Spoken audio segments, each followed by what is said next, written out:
Welcome to Whips in the Dungeon. This is Bunny. Bunny, say hi. No, you don't want to say hi. You want to go off and play, don't you? Okay, we're going to let Bunny get down and go off and play.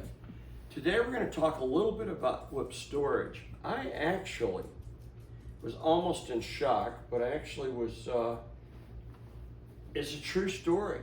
On Facebook, Adam Winrich, the Adam Winrich, you know, the Guinness World Record holder, whip thrower, world renowned. Crack, crack, crack, crack, crack, crack, crack. Yes, Adam Crack Winrich wrote me on Facebook and asked me how I stored my whips. I was like, well, that's interesting. This 70-year-old whip thrower that only throws in the dungeon and doesn't throw, doesn't sport crack. I don't make whips, I just throw whips. Adam wanted to know how I store my whips and if I had, if there were any issues with storage. So I'm like, so I told him, and I don't know if it helped him or not, but I'm going to tell you exactly what I told Adam Winrich. I store my whips two different ways depending on what kind of whip it is. If it's a short whip, and I consider a short whip any whip that's 6 foot or less total length, so that's going to be all my snake whips, signal whips, dragon tails, my short bull whips. I throw mainly 4-foot bull whips, which would be about 6 foot total length. And I throw 3-foot bull whips on occasion, but not very often, okay? All of these whips I store hanging straight up, okay? What I've done is I've gone into my armory, which is my closet. I have a walk-in closet, and I put a strip of 1x2 all the way around the 3 walls of the closet. And then I put cup hooks about every 2 inches all the way around, okay? And then I hang these on a cup hook, okay? And I don't typically like a hanging loop on my whips. I like my Turk's head to be clean, my pommel to be clean.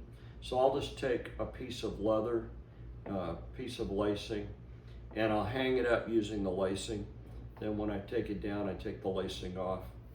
Now, if it has a hanging loop, and there's nothing wrong with a hanging loop if you like that. It does make hanging up a whip a little bit easier, but I find when I'm throwing, that loop gets in the way of clean pommel work with my hand. But a lot of whip makers, especially on signals and snake whips, they'll put a hanging loop. I would just say, if you like a hanging loop and you've asked your whip maker to provide one, make him make it long enough, him or her make it long enough that you can actually get your wrists through it, okay? Because it can function not only as a hanging loop, but as a wrist loop. Some people like a wrist loop when they throw. Again, I don't personally, but storage. The other thing about storage is it shouldn't be exposed to extreme heat or cold. I find I don't want them hanging on an outside wall, okay?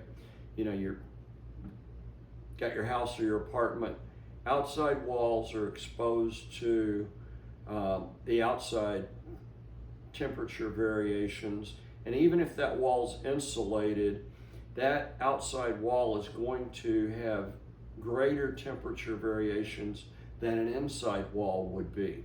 So inside walls are more controlled temperature environment, and I find the whips aren't as prone to molding. Okay, a whip that's stored in an environment where there are large changes in humidity and in temperature can develop a mold problem, okay? So what do you do if a whip gets a mold problem?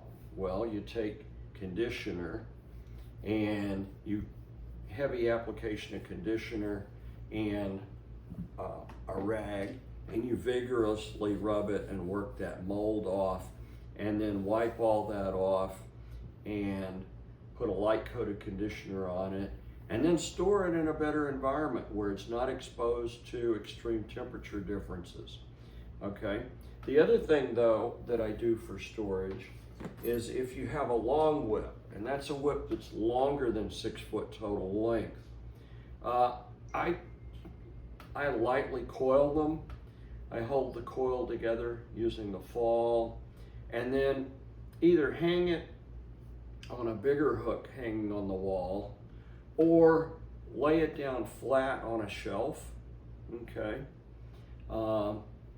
And again, don't store it on an outside, adjacent to an outside wall. Store it adjacent to an inside wall. And I think you'll find that that's a much better way of storing your whips. But my short whips, when they're not in their bag, and obviously you've got to coil them up to travel, whatever kind of whip bag you're using, but when they're not physically traveling, I have them standing up, just straight, just hanging up straight. When I go to an event, I usually leave them in the bag unless I'm going to pull them out for a workshop or pull them out to play, and then they go back in the bag. But when they're just at home, and I've got months or weeks at home, they're standing up, just hanging up straight as they can be, and that's the way I store my whips. Hope this video was helpful. If it was, remember to like, leave a comment, let us know how you store your whips. If you've had any issues with mold on your kangaroo whips, then share that. Share what you did to get rid of the mold issue, and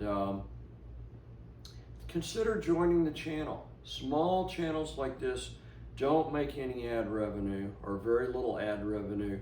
The only way that channels like this can continue to thrive and grow on YouTube is from channel membership. So click that join button, join even if it's at the lowest level. Think of it like leaving a little token or a little tip for what I'm trying to do and sharing about whip knowledge and what I've learned over the years. And it's much, much, much appreciated. Thank you so much for all my channel members. As always, thanks for watching Whips in the Dungeon.